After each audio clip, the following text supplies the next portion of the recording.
nih. Oke. Saya selama ini sering dengar Justin Bieber, oke, menjadi virus buat anak-anak muda, terutama yang cewek-cewek katanya. Oke. Tetapi sebagian juga dari yang cowok-cowok, saya sering mendengar katanya kalau udah dengar nama Justin Bieber semuanya bong muka. Bah, Justin Bieber katanya. Kayak cewek lah, begini dan begana. Ya. Tetapi terus terang saya sendiri tidak pernah melihat sendiri apa itu kehidupan atau ceritanya Justin Bieber. Kenapa dia bisa menjadi hit nomor 1 di YouTube? Kenapa dia bisa menjadi seorang penyanyi muda yang sangat terkenal hanya dalam waktu kurang dari 1 tahun? Ya, seperti seluruh dunia, pelosok-pelosok dunia itu semuanya adalah Justin Bieber virus. Oke, Justin Bieber fever. Oke. Jadi saya nonton filmnya. Kebetulan yang beli filmnya adalah anak saya, Annabelle, 4 tahun. Hebat nggak? Annabelle 4 tahun bisa suka Justin Bieber, coba. Okay. Tetapi dari film tersebut saya sangat terinspirasi. Dan inilah yang membentuk seseorang menjadi seorang yang sukses sama seseorang menjadi orang yang biasa-biasa saja. Okay. Justin Bieber itu dari kecil dia sudah mempunyai satu mimpi. Okay. Jadi yang terkenal dari Justin Bieber itu adalah bukan karena dia cowok, cute, ya, lucu, imut-imut, bukan. Yang membuat Justin Bieber menjadi sangat terkenal dan menginspirasi seluruh dunia adalah karena dia adalah seorang anak muda biasa, umur 14 tahun yang mempunyai sebuah mimpi. Itulah Justin Bieber. Oke. Jadi waktu pertama kali ditemukan, Justin Bieber bilang mimpi saya adalah saya mau nyanyi di Madison Square. Oke, itu di New York. Kalau semua bintang-bintang terkenal itu harus nyanyi di situ baru menjadi penyanyi nomor 1. Oke. Dan Justin Bieber waktu itu usia berapa kan? 14 ya. 14 tahun dia bilang sama manajernya, dalam waktu 1 tahun saya mau nyanyi di situ. Apapun akan saya lakukan. Kerja setiap hari, setiap jam, setiap detik akan saya lakukan. Dalam 1 tahun saya akan nyanyi di atas sana. 14 tahun loh. Bapak Ibu tahu yang nyanyi di atas sana siapa? Michael Jackson. Oke? Madonna. Semua bintang-bintang terkenal itu nyanyi di sana. Dan Justin Bieber 14 tahun dia bilang, saya siap kerja keras apa saja. 1 tahun saya akan nyanyi di atas sana. Dan apa yang terjadi? Semua orang dewasa tidak ada yang percaya. Dia tahu. Oke? Semua orang bilang bahwa dia itu cuma anak kecil aja, yang cuma ya istilahnya kuak-kuak. Tetapi Justin Bieber terus kerja keras. Mulai dari 20 orang dia nyanyi. Di taman biasa loh, 20 orang hujan-hujan dia nyanyi. 40 orang dia nyanyi. Di sekolah-sekolah dia nyanyi. Di mana aja, di radio show, di TV show, anywhere, anytime dia nyanyi. Oke? Karena kenapa? Inilah sebuah mimpi. Tidak ada yang bisa stop dia. Maka tadi seperti Bapak Pinghai, di mana saja dia ketemu, dia akan presentasi. Sehari bisa presentasi berapa? Tadi 20 kali ya Pak ya? Itu luar biasa, itu sama kayak Justin Bieber. Oke? Dan yang antiknya adalah selama 1 tahun orang bilang ya anak-anak muda, cewek-cewek boleh teriak-teriak Justin Bieber I love you. Tetapi this guy, anak ini tidak akan bisa sampai ke Madison Square. Tidak akan bisa sampai menuju peringkat internasional. Guess what? 1 tahun kemudian. Ini merupakan sejarah pertama dan dilakukan oleh anak umur 14 tahun. Justin Bieber punya tiket terjual di Madison Square untuk seluruh stadion yang besar itu ya. Yang biasanya Michael Jackson, penyanyi The Beatles ya. Hanya dalam waktu 22 menit Bapak Ibu.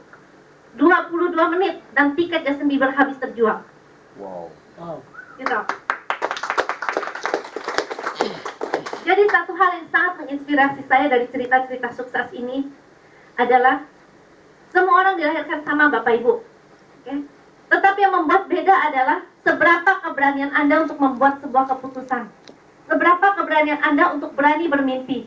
Seberapa keberanian Anda untuk bilang bahwa sistem ini bagus dan saya mau lakukan ini karena saya mau 10 miliar.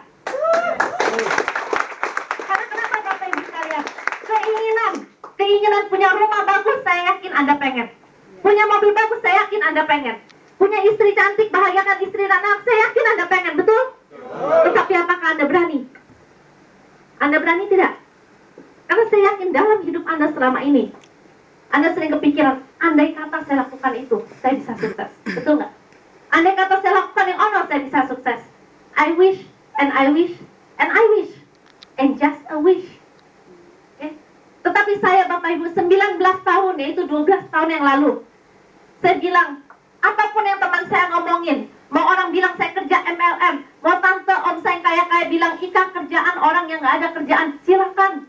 Karena kenapa? Tidak seorang pun bisa membantu saya di saat saya mengemis di rumah, di saat saya mengemis di gereja, supaya ayah saya dengan tiga adik saya bisa ada tempat tinggal. Tidak ada seorang pun bisa bantu Bapak Ibu. Yang saya tahu adalah saya punya mimpi mau jadi orang kaya. Saya punya mimpi tidak mau miskin. Itu saja mimpi saya. Saya punya mimpi tidak mau lihat orang tua saya susah. Saya punya mimpi saya tidak mau lihat orang tua saya jantungan, karena saya sering lihat orang jantungan. Dan saya beranikan diri. Saya baru balik dari Australia minggu lalu, tapi ada hal yang luar biasa Bapak Ibu. Dulu waktu saya sekolah, kebetulan saya mendapat kesempatan, biarpun waktu itu keadaan miskin, tidak ada uang, tapi saya dapat kesempatan untuk bisa sekolah di Australia dengan cara mengemis apa aja. Saya kerjakan, lempar koran saya kerjakan. Kerja di food court sebagai pembantu saya kerjakan. Cuci piring, 1000 piring setiap malam saya kerjakan. Apa saja saya kerjakan selama halal. Tapi usia 19 tahun saya membuat keputusan bahwa saya akan kerjakan QNET. Karena dengan QNET saya cuma harus fokus, saya rubah 4 hidup orang yang sama visinya seperti saya. Yang sama beraninya seperti saya. Tampang boleh cakep, boleh jelek, boleh gendut, boleh kurus, tapi visi harus sama. 4 orang Bapak Ibu. Dan saya tidak mau terima kalau teman saya bilang, susah cari orang. Ada yang pernah bilang begitu, susah cari orang? Ada yang bilang begitu? Ini kan bisnis ini mulai sukses kalau misalnya Anda dapat 2 sampai 4 orang, betul nggak? Oke? Tetapi di saat Anda melihat uangnya, Anda mau.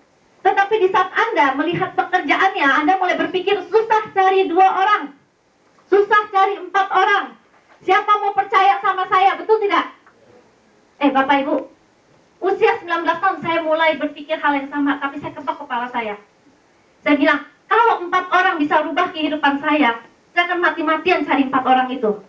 Kalau 4 orang saja bisa rubah kehidupan saya akan buat 4 orang suka sama saya, betul tidak?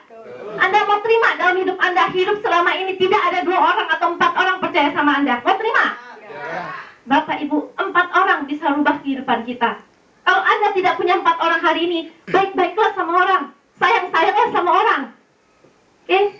Tidak mungkin dalam hidup kita yang selama ini kita di sekitar orang-orang banyak, tidak ada 4 orang yang sayang, yang percaya, yang suka, yang percaya sama visi Anda. Nggak mungkin, jangan terima. Oke? Yang membuat Anda menjadi orang loner, tidak disukai orang, tidak punya orang, tidak ada 4 orang yang percaya Anda. Bukan orang lain, tapi adalah otak Anda. Karena Anda berpikir bahwa di dunia ini tidak ada orang mau sama saya. Itu adalah Anda Bapak Ibu, bukan orang lain.